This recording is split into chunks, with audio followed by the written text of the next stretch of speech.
Let's move on to our first session that explores the most powerful shift happening in banking today. How AI is actually redefining customer experience. You all will agree the next gen of CX is no longer a reactive. In fact, it's becoming proactive. Predictive in all the forms. It anticipates customer needs even before they arise, personalize every interaction in real time, and delivers seamless experience across every touch point. Well, that's what we believe. In an era where customers expect the same convenience from their bank as they do from world's leading platform, AI has become the engine driving smarter engagement, deeper relationships, and superior business performance. Well, this session will now highlight on how banks are leveraging AI to predict customer behavior, personalize experience at the scale, in fact, perform with greater efficiency and agility, making a high impact. Well, ladies and gentlemen, the topic is Next Gen CX and AI, predict, personalize, and perform. And for talking on such a significant topic, we have a esteemed list of panelists joining us on the stage. First and foremost, I'd like to invite the first panelist on stage, Tapasya Barejaa, Senior EVP and Head Service Quality, CSB Bank. And we have a huge round of applause and welcome her on the stage, please.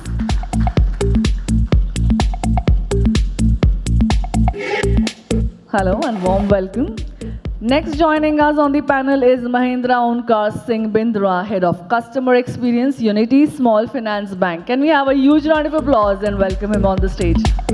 Also, I'll request everybody to sit according to the name so that all the audience can actually connect you.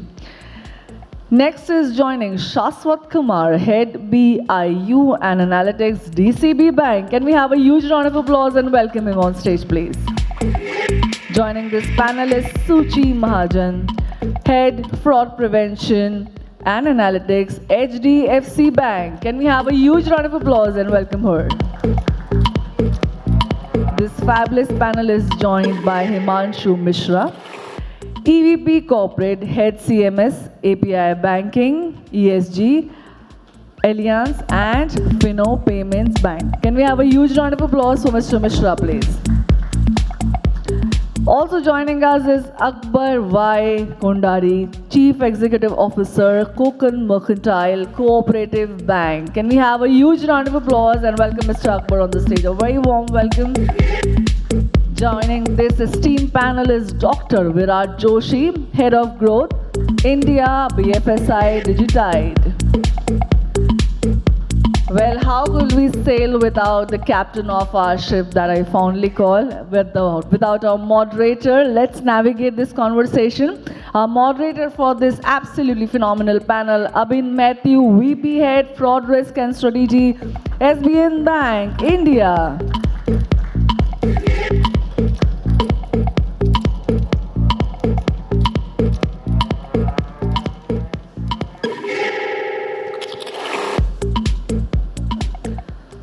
I think let's have a collective huge round of applause for the entire panelists out here. We are definitely making sure that these are the people who are shaping it, driving the future of banking industry. Thank you all for joining us. Over to you, Abhin. All right. Good morning, everyone. I hope I'm audible, right? Yes, great. Well, let's be honest. To start with, I would say India is a very spoiled country. And why I'm saying that is because now we are very used to, Blinkit, Zepto, which is 10 minutes delivery, right? We have Uber. I won't say Uber, I think, majorly works not for the customer, but for the drivers, right? Because you try to book an Uber, now they have started at 30, 40, extend the number of this thing. So it's, I don't know if that you can call as a customer experience or not, but I think I have had a tough time with that, finding people. And even they are moonlighting as well. They work for three different companies and take the one that gives you the most, I believe, right? So naturally, I mean, when these things, Zomato and all, when they deliver food faster, what customer expects from bank is the same, faster services. They want banks to go ahead and give that delivery services that these e-commerce company gives as fast as possible, right? So now, how many of us must have received a call from the bank where you already have a credit card or 2 or 3 credit cards from the same bank, but the employee calls of the same bank calling you and sending you one more, right? Even if you deny it, you tell him, sir, isme ye feature hai, ye bhi le lo, right? Or else you've just taken a personal loan and probably after 2 days again you get a call from the same bank selling you another personal loan. So that's something that impacts the customer service, because the customer really thinks at that point of time whether the bank actually knows me. Whatever years I'm there with the bank, whether actually the bank knows me or not. So that's how this topic today becomes very interesting, because despite all our investment into AI analytics and all the customer insights and study, I mean, we still are lacking somewhere, right? So that's, which is why today's discussion is so relevant. We have data more than ever, insights more than ever, but we have to see where we lack today, right? So Suchi, I'll come to you first, so that we can have this discussion. So Suchi, HDFC has been in forefront of customer awareness. Shuchi. Yeah, all right. Shuchi, sorry about that. Okay, so Shuchi, HDFC have been at the forefront of using analytics, customer awareness initiatives, and fraud prevention capabilities to build customer trust at a scale, and now everyone is talking about AI improving customer experience. But from your, what you have seen across India's biggest franchise, where is AI genuinely making a difference for customers today, and where do you think the industry may be overestimating its impact? Okay, so see, AI has become the buzzword, right? Everybody wants to use AI. People still get confused between automation and AI. Everybody wants it in their CV. Every partner and vendor has AI as their core offering. So yeah, it's that jack on the block where everybody wants to have a piece of cake. But what we have to understand is banking is not a very simple industry. You've got people's money which you have to keep safe and secure, and that's your main objective. And with AI, while a lot of us are testing, doing trial and errors, we can't do these trial and errors on customers directly. So there is a lot of places where our testings have become very advanced, be it HDFC or any other banks, and I'll let the other colleagues also answer on that. But what really impacts today is something which the customers can't directly see. Okay? For example, a lot of our marketing campaigns, and which I'm seeing across industries, you are able to churn out such better campaigns, such better creators, such better thought processes if you give the right inputs and get that output. So awareness becomes much easier to at least continuously churn out things and spread it across to people. The second item is silently, how do you equip your employees to deliver better service? So scenarios like customers would call phone banking or their RM or their branch and say, listen, my card is not working, my account, I'm seeing failures when I'm trying to do a transaction. People used to struggle looking at different systems. Ki problem kidhar hai? Where is the problem? Now we've got a separate AI agent, which you just have to ask the AI agent, this customer, this issue. It'll search from whatever systems, because all of us do have legacy systems. There are multiple systems for multiple channels and platforms. So it can send out an immediate answer to the RM or the branch or the phone banking agent to tell the customer, this is why your transaction is getting declined and this is what you can do. So that helps in customer experience. But this is very subtle, right? It's not like in your face that the agent is telling something. The other very, very big impact that we are seeing is fraud prevention. Okay? So earlier, we used to have rules. What would rules do? If this, then decline. Now it meant that all genuine transactions already, which are also qualifying for those rules, if they fall in the if, then, else scenario, you decline. Now that is bad customer experience. But now with AI and the change in the scenario of digital transactions, we have to be cognizant of the fact that India does more than 50% of the global digital transactions. So that is the volume we are talking about. Millions of these transactions happening across hundreds of parameters and signals. That is where AI models step in, because the speed of reaction is extremely important here. And you can't just keep declining everything. So that is where they come out, and then when you decline a transaction, you're so much more sure that it's not a genuine transaction. So that is also subtle customer experience change, which is not in your face. So these are where things are getting tested, are getting tried, and we are seeing a difference. Onboarding, credit, underwriting, again with human in the loop.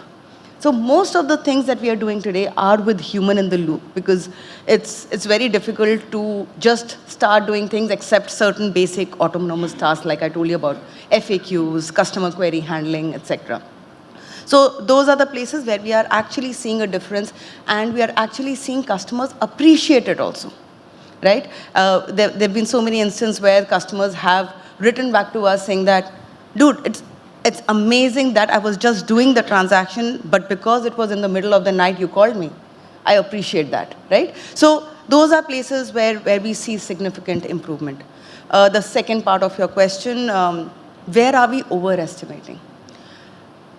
AI is not going to replace us, okay? And I don't think, at least in banking, we can have a situation where we will blindly use AI for anything and everything.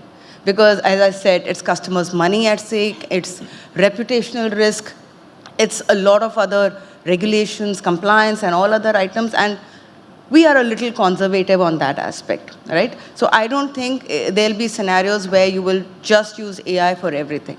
So we shouldn't think that AI will be a game changer in anything and everything. So that is what I think. I mean, even RBI has mentioned that, in the framework regarding, explainability, like you can bring in AI, the support is there, but then you have to also explain why AI has taken that decision. Absolutely. I mean, and that's and autonomous transactions are still a thought process. I mean, we cannot leave it entirely to the system to take that action or not decision when you're dealing with the customer directly, which might impact the customer also. So that's... we are testing a lot of things, and I'm sure all of us are doing a lot of testings. But it will take time for us to start doing things which are directly done by the customer along with the AI. No, as we were discussing, I mean, the testing is from both sides. Like, even the fraudsters are doing that testing. Fraudsters, they are using our 1.48 billion population to trial, test, error, and beat. So Exactly. That's a different ballgame. Okay, so that brings me to my next question to you, Ali. Like, banks serve millions of customers, diverse segments, right? And there are enormous amount of customer and transaction data that is available. So yet customers complain about receiving irrelevant offers or having disconnected experiences. So in your view, what are banks still missing when it comes to converting customer data into truly meaningful and relevant engagement? Yes, we have a lot of data, but we also have to be cognizant of the fact that we have legacy systems. All data is at different places, right? Also, as I said, we are testing things. Every use case cannot suddenly be made live just because AI has come into the picture. It takes time. We've started, a lot of us have started with things which are not so much customer facing, as I just mentioned in my previous question, right? And there are certain places where you will see a difference. For example, if a customer is searching on different places and is looking for a loan, and then he comes on, say, a net banking platform and tries to redeem his fixed deposit, there will be a pop-up which shows that, do you really want to break your savings? You also have A, B, C, D, E available, which you can use without breaking your loan. Now that is intelligence. So those subtle experiences are coming in. But as I said, it's not something that will change everything overnight, because we have to be very cautious of what changes we are implementing.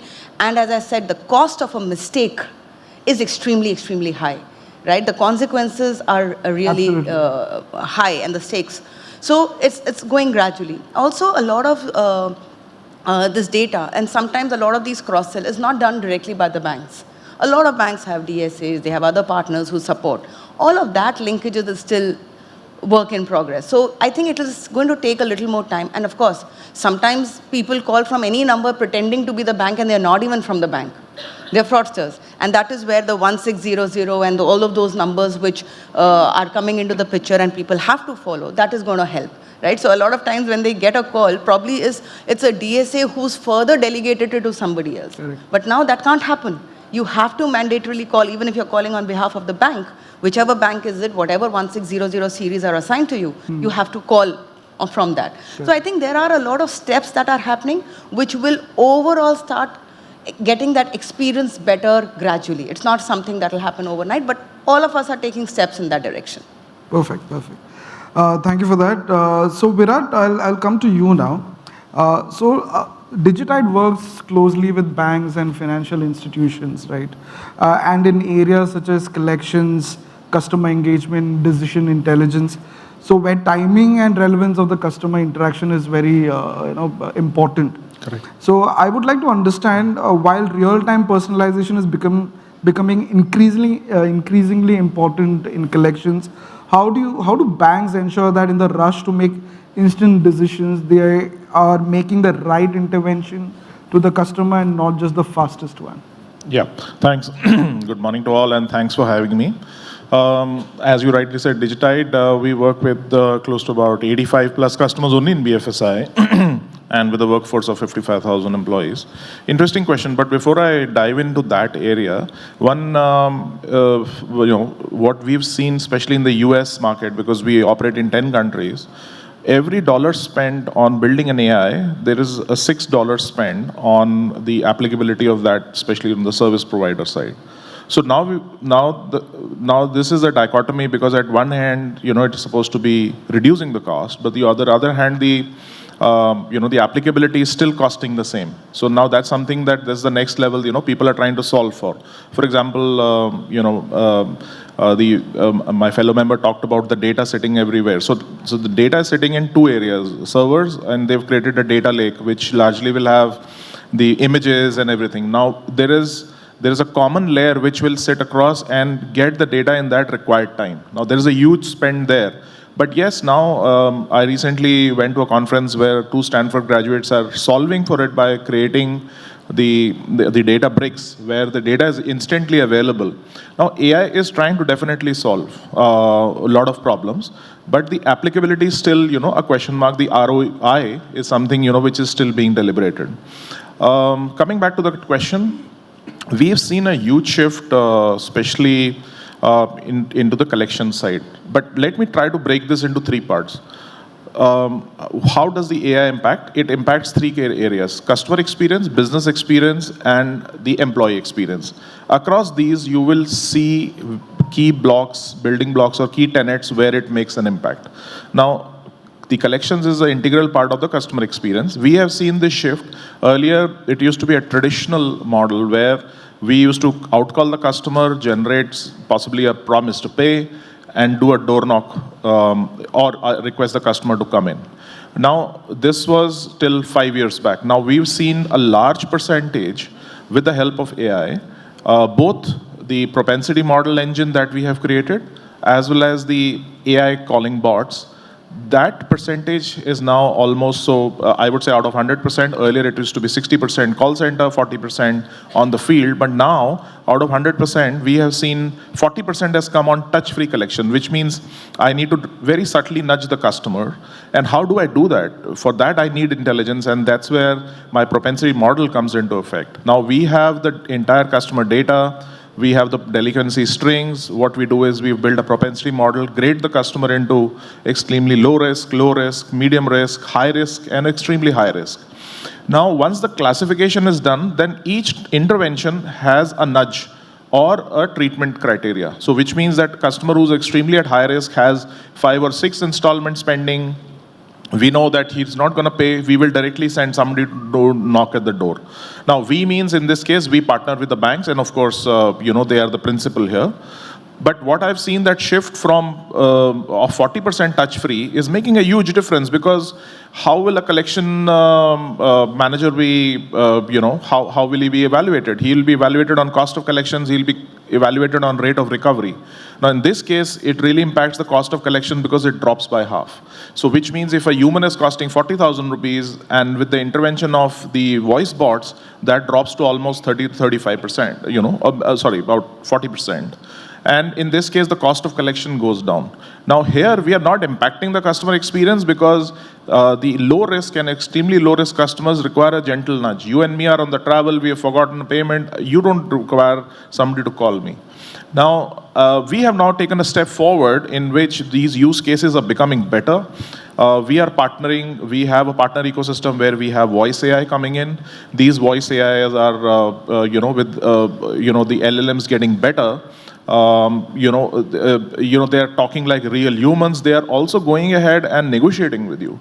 So in case if you say, hey, look, I can't make a payment now, they will say, how much payment can you make? What is it that if you don't make a payment, how will it impact your credit score and so on and so forth. And they will drive it to the PTP.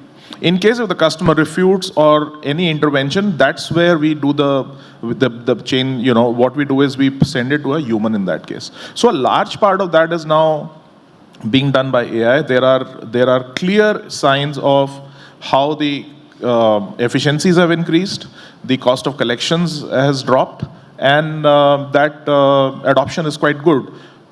We were thinking till about 2 years back that how the adoption is going to happen because it's a large, we have 10 languages, but now I think we are breaking that barrier as well, and all these bots are available in multiple languages. What is important is that the LLMs which they work with, the latency factor, if that is controlled, I think you can be interacting with a human and you'll not even know. And that's where it also gets intertwined with the fraud, this thing. So which means that we, at Digitide, we run a compliance unit which takes care of the bot, how the bot is interacting, the compliances on the field, the compliances at call center. So, it's not the one side of the coin. You have to look at holistically, how will you collect the payment, not, have the customer getting irate, and at the end of the day, maintain the high NPS score or a CSAT score despite, whatever interventions that you put. Yeah. Great. Trust that answers. Thanks. Yes. So the next question I actually thought I'll ask Tapasya and Mahendra, but in the interest of time, I think I'll just move to Tapasya and probably later we can see how we do it.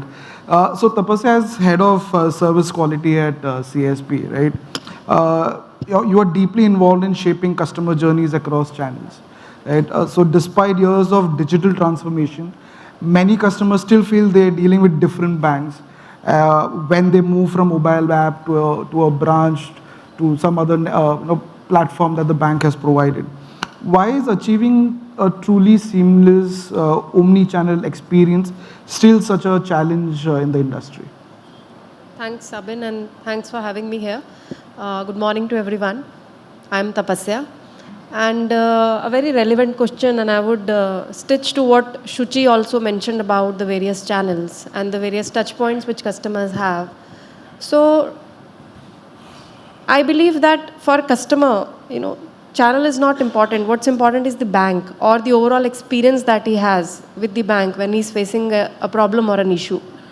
So at present, I believe in all the banks, there is a heavy investment done on the channels, like the mobile banking channels, the internet banking. They are quite nicely built up to handle the customer requirements. Even the contact centers are well trained.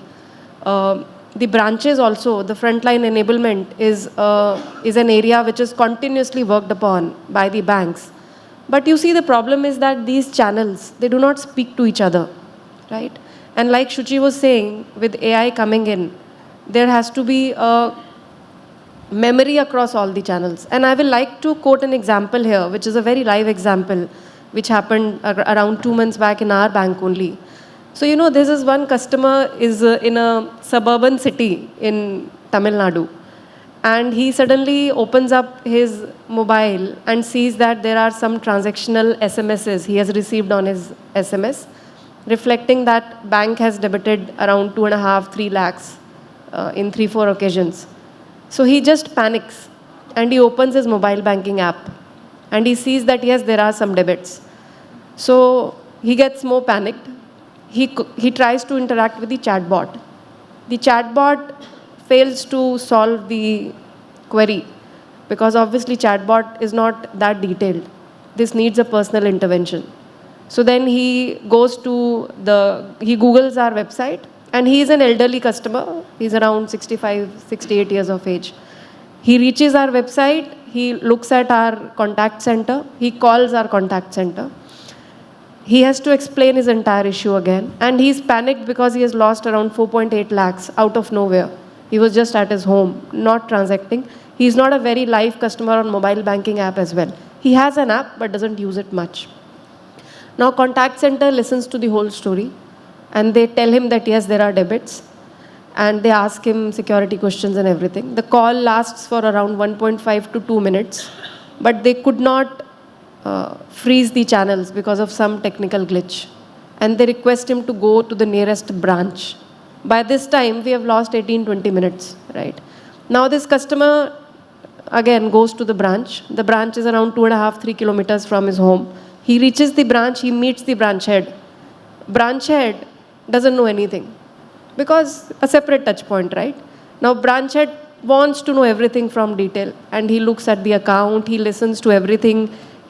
Customer narrates, I opened your website, I opened your contact center, I called them, and all that. Now, from this branch, the branch manager is not also fully equipped on how to handle such kind of a query. He advises the customer to transfer the money into some other bank account, which is also in this branch. And unfortunately, by the time this whole thing is happening, customer again loses another 2.5 lakhs while he's still sitting in the branch, right? So again, the story has to be repeated time and again. And if you look at the overall effort the customer has to do in getting his channels blocked and registering a complaint is more than 30 minutes. And fraudsters are still actively working on his account, and they have taken back the money. And in this case, obviously, the bank stands at a loss because we could not handle a customer who's even walk-in. Now, there are multiple things. It's just not AI, you know. We have failed at a branch level. We have failed at a process level where contact center couldn't, freeze the account at the first place. We have not registered a complaint immediately, right? And the overall effort which this customer has to bring in to just register his complaint was very, very high. When we look at the NPS of this customer, overall, and he has been, so I am in CSB Bank, we are 108 years old bank, right? We struggle with legacy systems. We were operating on a bank software called Marvel, a 58-year-old software. Now we have moved to CBS, FlexCube, but we had legacy transformation from an old system to the new system. Now this customer is almost 35-year-old customer banking with us. His NPS scores are always good, right? But if you look at the effort he had to put in here was really high. So I want to say that and that's where I'm trying to bridge in that touch points, and they fail because we have a developed contact center, we have a developed mobile banking app. We also try to enable our frontline time on time. But this was one-off incidents where we all failed together, right? So I think customer effort score is very, very important, and it's just not NPS or the overall TAT which a customer spends in the bank in getting a transaction done. It's very important on how he overall experiences us. Other thing which I also want to build in here is that while we have omni-channel, we have started building on omni-channel, still in the banks, there are a lot of fragmented approaches. Like product will be owned by a particular team. Channel will be owned by a digital team, right? Contact center is owned by a different team. So an overall integrated approach in the bank's various teams to deliver a customer experience which is unified is very important. And I think that also is still a work in progress in most of the banks. This is not owned wholly by one particular team, but there is a fragmented approach adopted by most of the banks. And third thing which I feel is very important is the frontline enablement. As of today, still a lot of banks do not have a frontline enablement via AI. When a customer walks into the branch as a branch head, he doesn't have a full unified 360-degree view of a customer, as in how many times has he complained, what future potential this customer may have, how is he building up, what products I can cross-sell. The dashboards are there, but customer has to narrate his whole story, and then the branch will definitely talk in silo. So I believe there is a lot of potential still in integrating the various channels and coming to an omni-channel approach. However, as we were talking earlier, human involvement is really important because the trust, the judgment, the empathy, the channels might not have. It's the humans only which can have. So to my understanding, I think the best model is which is AI plus with the human approach, which brings in the best customer experience overall. Does that answer the question? Yes, yes, definitely. And I would like to move to Mahendra. Mahendra, I mean, same question since you had the customer experience, right? So how do you think the omnichannel experience is a challenge? Thanks. Good morning, guys. I think if you look at from a customer lens, this omni-channel word, it's loosely used. I think what people misunderstand omni-channel as multi-channel. Just because a bank or a financial institution has a contact center, a mobile app, WhatsApp, and the website, doesn't mean it's really an omni-channel for a customer. When does multi-channel becomes omni-channel, right? When each of these channels are integrated with an enterprise CRM. I think a great example, the fellow panelists taken. If a customer contacts the contact center, describes an issue or a query, and he goes to the branch person should be aware that there is a service request already logged in, and this is what the issue which the customer faced. That's truly omni-channel, where each of the channels are connected and each channel understands what was the last action of the customer and at what channel. Number one, I think we all understand there are 2-3 challenges for each of the banks. Typically, the legacy banks one is a legacy system. The data sits in different silo systems, and it's difficult for the bank to kind of integrate those in a way you can deliver a differentiated customer experience. But I think what is very, very clear, the banks have understand one thing.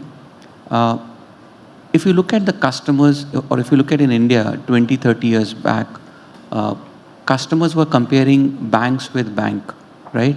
Whether it's an SBI bank being compared with Bank of Baroda, given PSU banks is how the banking started in India. Then we got to see banks like HDFC and ICICI. The customers of today do not compare banks with another bank. They compare banks with Amazon. That's the kind of experience they want their banking partner to provide. It's no longer about, while the whole banking premise sits on one simple word, which is trust. That's given, right? The second layer above the trust is how the bank delivers experience. What is very, very important as we move forward, one, how does banks truly provide omni-channel, which is connected and omni-channel and not multi-channel? Step one.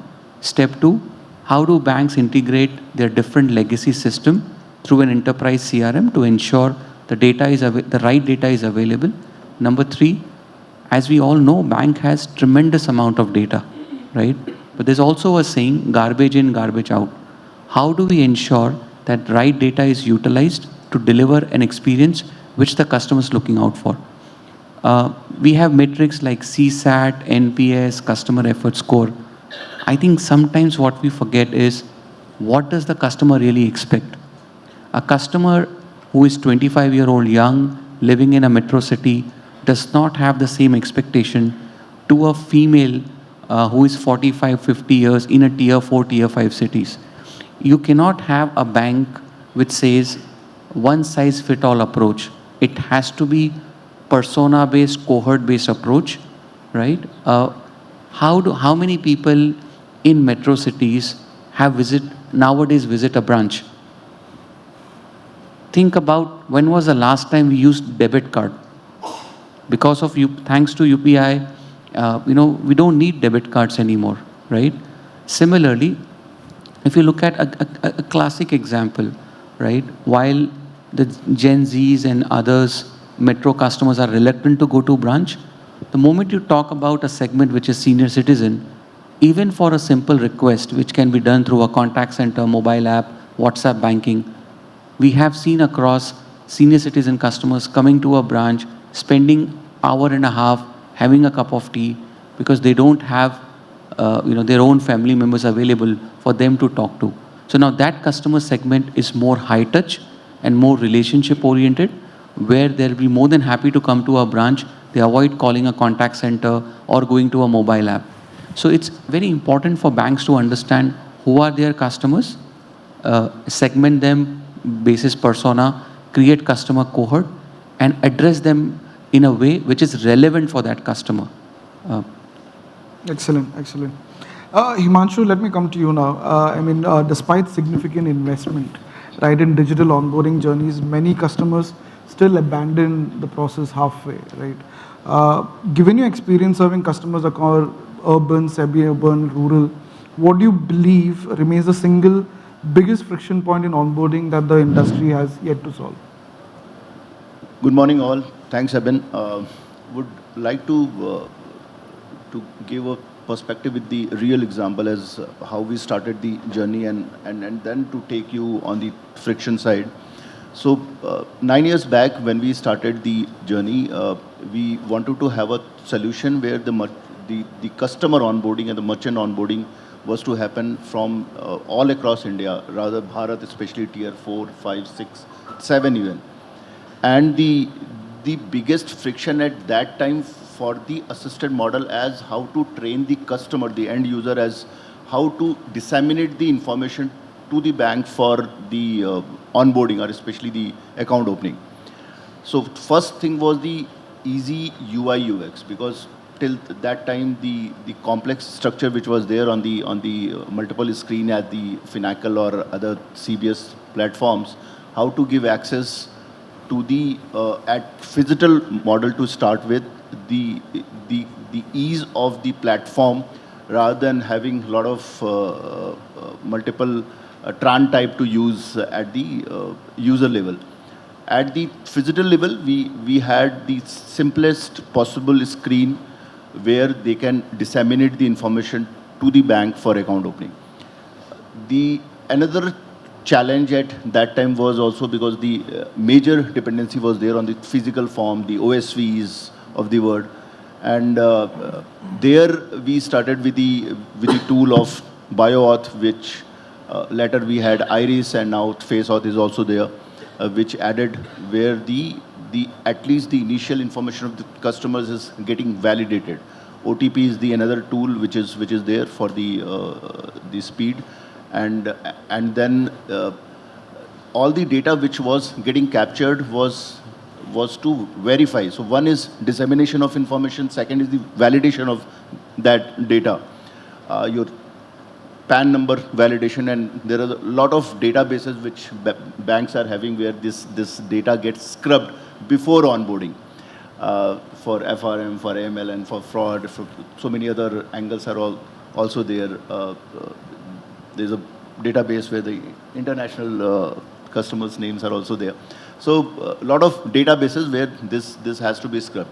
And then there was an introduction of AI and ML-based solutions where on real time your PAN validation started happening.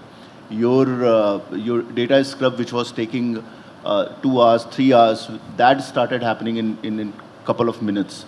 So the experience because the onboarding has to be the best possible way, because that is the entry point of that customer or the first relationship of that customer to your institution. So that 4 minutes of data dissemination journey also got eased out in next 5-6 years, where that started happening in 3 minutes, 2.5 minutes. But the at back end where we were taking 4 hours, 6 hours to open the account, that now started happening in next 10 minutes of time, because everything is now so fast. So and on the same time, that security angle has to be there, because the customer should not feel that because it is fast, this is whether we can trust on this or not. So for that trust angle is also equally important, where we ensure that that comfort is there with the customer at the time of onboarding. So at the friction level, the screen, the kind of information that customer is having, if that onboarding is happening through self mode, and if that any of the journey which is getting dropped at one angle, at one channel, when the customer is approaching the second channel, that information has to be there with the second channel for the ease of the customer experience. So if any customer who's walking in the branch, after completing half of the journey over the mobile app or through internet banking or some discussion happened over the call center, the branch staff or the merchant point or the BC point should have that information in hand. That gives another ease to the customer. Great. For Akbar and Shashwat, you guys have hardly 9 minutes left now to answer these questions, and we'll try to do that. I hope we'll be able to do that, right? So Akbar, next question to you. Right, traditional and cooperative banking institutions are increasingly embracing digital onboarding journeys, right, models. So today, customer can open an account within minutes, but as onboarding becomes faster and more automated, how do we ensure we are not creating new frauds, identity, compliance, or customer protection risk in the process? Thank you. Good morning, all of you. Actually, digitized journey is very important in cooperative industry also. As my fellow panelist has said, the importance of it, the faster movement of acquisition of the customers, and the KYC journey and all whatever is the mandatory requirements of the banking are fulfilled in this digitization and online systems. So what I say is cooperative bank, they are far behind to this acquisition of these things. The big giants like HDFC and all, they are eating out our customers. So what I feel is the cooperative bank should also acquire all these things, have the digital solutions, and go ahead. Though we do not have a budget, we are budget constrained, we should make a provision, annual provision to upgrade our technology. So, Suchi, I believe he's directly blamed you all for poaching his customers. I will take this up offline. Let me not take everybody's time. All right. Next. If we want to survive and sustain in the market, we should adopt these technologies. Survival of the fittest. 10 seconds to add on is, now the onboarding is not a one-time activity. This is a continuous journey where you have to keep on having view or those accounts are under the checks. Yeah, correct. Thank you. Shashwat, he was the last person to come in the room, so you have the last question also. So Shashwat, from an analytics and intelligence perspective, we are rapidly moving from chatbots that answer questions to agentic AI that can potentially take actions on behalf of customers. So how comfortable should banks be with giving AI that level of autonomy? And where should the industry draw the line between convenience, trust, and human oversight? Being the last has always the advantage of extending the time to all the wisdom and then probably mixing it up and giving one united answer.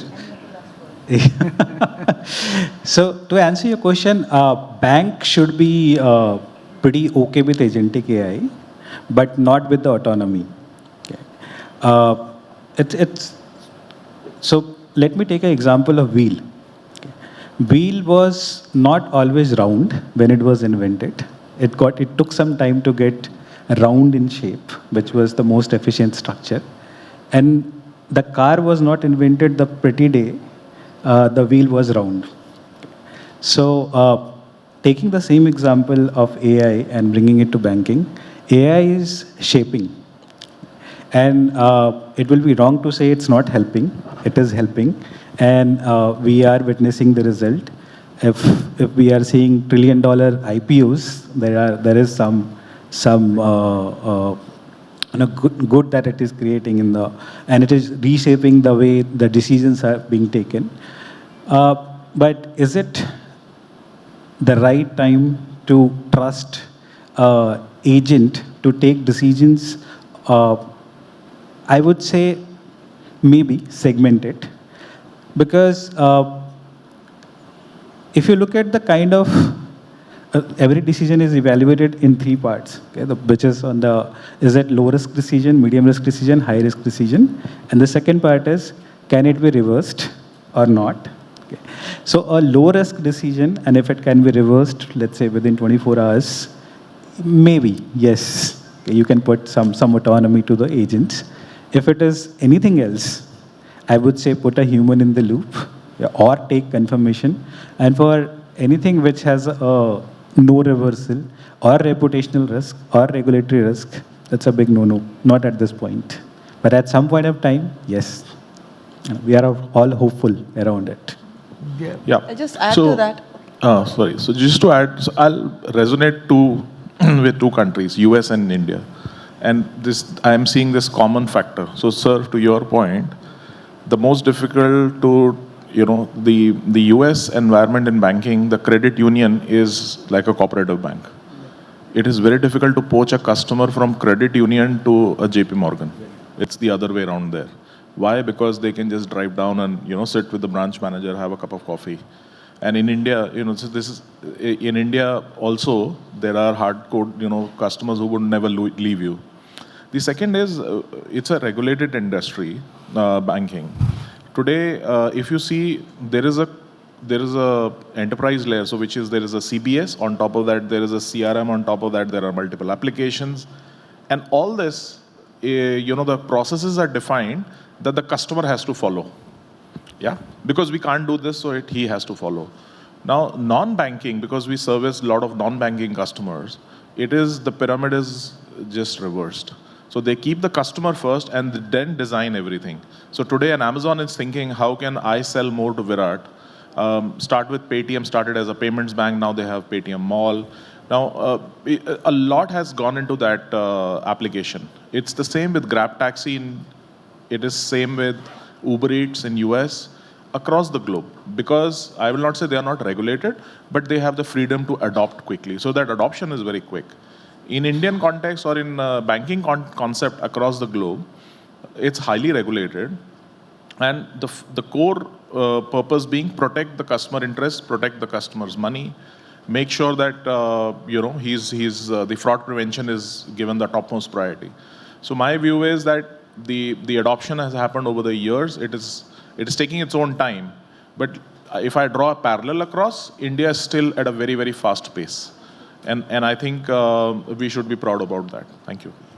I'll just add to what Shashwat also mentioned. So while it's extremely important to understand the consequence of a mistake and low stakes, medium stakes, and high stakes, but at the same time, given that we are in a digital world where I've mentioned about millions of transactions happening every second, it's also very important on the pace or the time to action that we can take. Now, same thing, high risk, but the time to action is instant, in milliseconds. I can't get a human to do it. I can't get a human to review whether if the agent is saying it's genuine or fraud. Can a human look at it, analyze it, and then take a decision? The money is out. So we do a balance.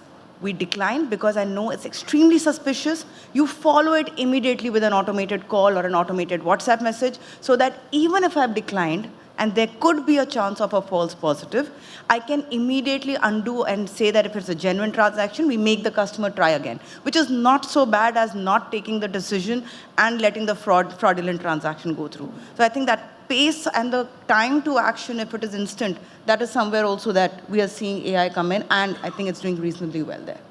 Great, great. So I believe, to sum it all, customer experience is something that each and every industry is looking at, and banking industry is not behind at all. And with the introduction of agentic AI, banks are becoming more cautious of how to handle it and still evolving. It's a still evolving concept for the banks, how to ensure that it goes into safe parameters and do not fall into the pit. Right? So it was a great discussion. Thank you to all the panelists. And I believe we completed. Thank you. And thank you, Suchi. You made IBA wait as well. Yes, we're done. Anyone for any questions to the panelists?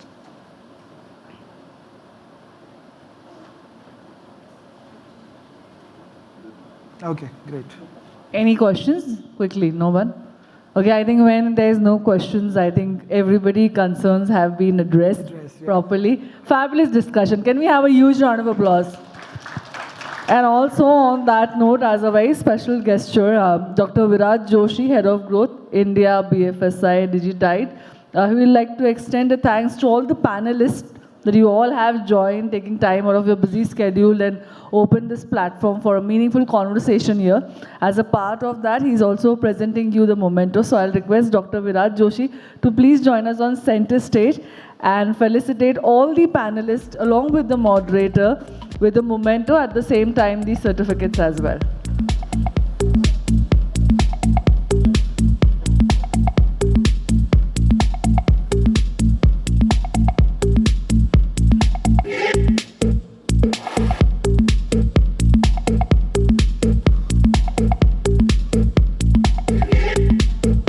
I think as we conclude, one thing seems to be evidently clear, that customer experience becomes like more of a new battleground for our competitive advantage. Can we have a huge round of applause for everybody?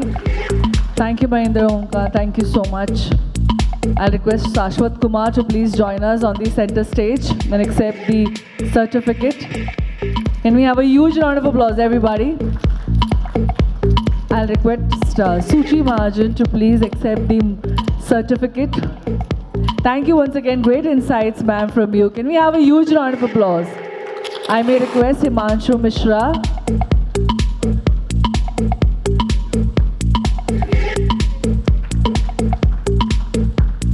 Next, I'll request Mr. Akbar to please take the memento and accept it, as you know, fabulous, phenomenal talks happened on this stage.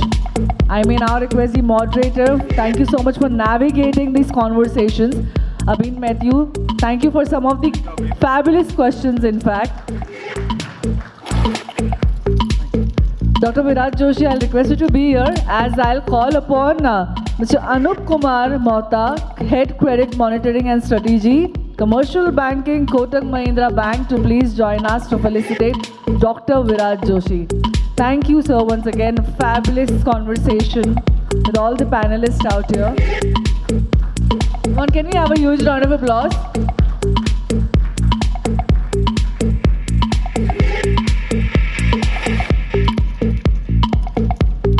Thank you. And Dr. Viraj Joshi, I request you to greet all the panelists along with a memento.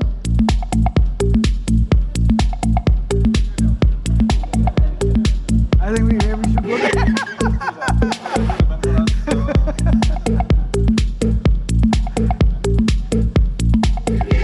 Thank you. Thank you.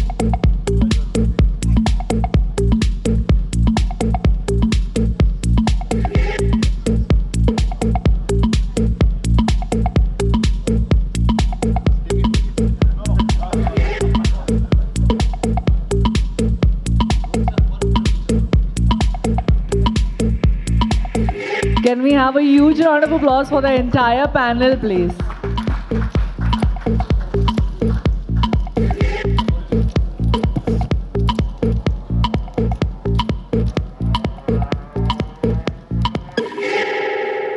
Well, fabulous, I think so.